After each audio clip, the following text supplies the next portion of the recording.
So what are the key messages that you want to give to our frontline practitioners? What do you think is fundamental to support them in developing their practice? Sure.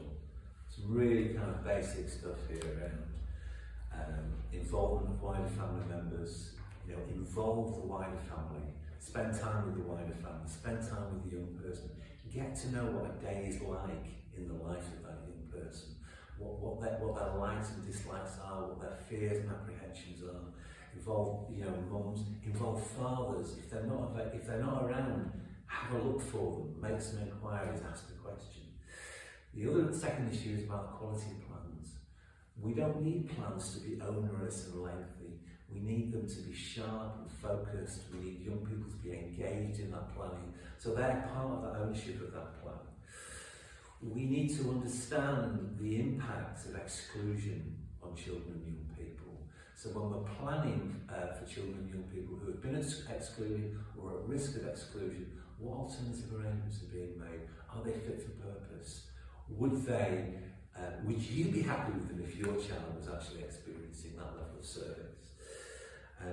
What are the wider vulnerability issues here? Do we think about children and young people as being involved in criminality and therefore having a criminal label, or do we think about them as young people who are vulnerable to exploitation and risk of harm? So that how we orientate our thinking around young people is really critical as well. Really basic stuff around timeliness. When referrals come in, we see young people as quickly as possible. We engage with them in the critical moment, because that really makes a difference. We spend time with them, we spend time with their families. And we understand that these are the things that we have in the background, those wider structural issues like inequality, around poverty, around racism, around, particularly for young black men, the need for respect, the need for defence, young people feeling unsafe on the streets. Those things are almost in the background, and they kind of give meaning to the individual circumstances that we come across.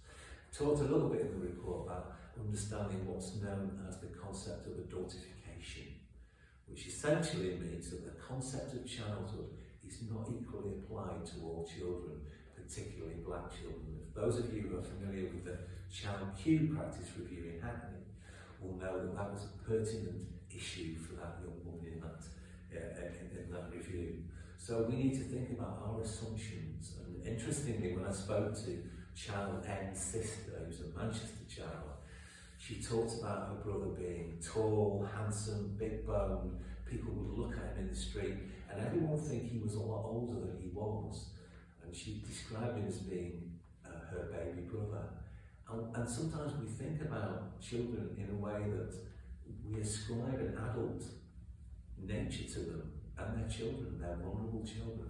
So again, that's about reorientating our thinking, and that's what informs our practice. The issues of professional curiosity and professional tenacity are absolutely fundamental to our practice. All the research from serious case reviews and practice reviews will signal that where it works well for children, there is always somebody who goes to the wall for them, who holds out for them, who says, I'm not going home until I find out what's happening to this child or this young person, or if they're safe. And that's a really important issue. And often we don't acknowledge the discretionary effort that we make as practitioners. Some of us are here till 7, 8 o'clock at night, or even longer. But those are the things that kind of really make a difference.